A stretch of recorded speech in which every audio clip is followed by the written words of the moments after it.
ജയിച്ചിട്ടോ നീ ഇവിടെ നിന്ന്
ഒരു കാര്യം ചെയ്യുക. അയാൾ പറഞ്ഞു അയാൾ മാത്രം പൊക്കോട്ടെ, കൂടുതലവരാരും വിടൂല. പറഞ്ഞു എല്ലാവരും വരണമെന്ന് പറഞ്ഞു.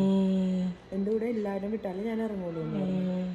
അപ്പൊ ജഹാംഗീർ ഒരു കാര്യം ചെയ്യും, അയാളുടെ ഡ്രസ്സിൽ ആരൊക്കെ തൊടാവോ ആ തൊടുന്നവരൊക്കെ ഞാൻ ഇറക്കി വിടുന്നു പറഞ്ഞു. അന്നത്തെ ദിവസം പുള്ളി ഒരു പ്രത്യേക ടൈപ്പിലെ 52 ടാസേഴ്സ് ഉള്ള ഇത് വെച്ചപ്പോ അത് പിടിച്ച് എല്ലാവരും ഇറങ്ങിയെന്നാണ് പറഞ്ഞത്. അതിനെയാണ് ബന്ദി ചോർ ദിവസം സെലിബ്രേറ്റ് ചെയ്യുന്നത്. ബുദ്ധിമാനാണ് അപ്പൊ ഇയാള്. സോറി അദ്ദേഹം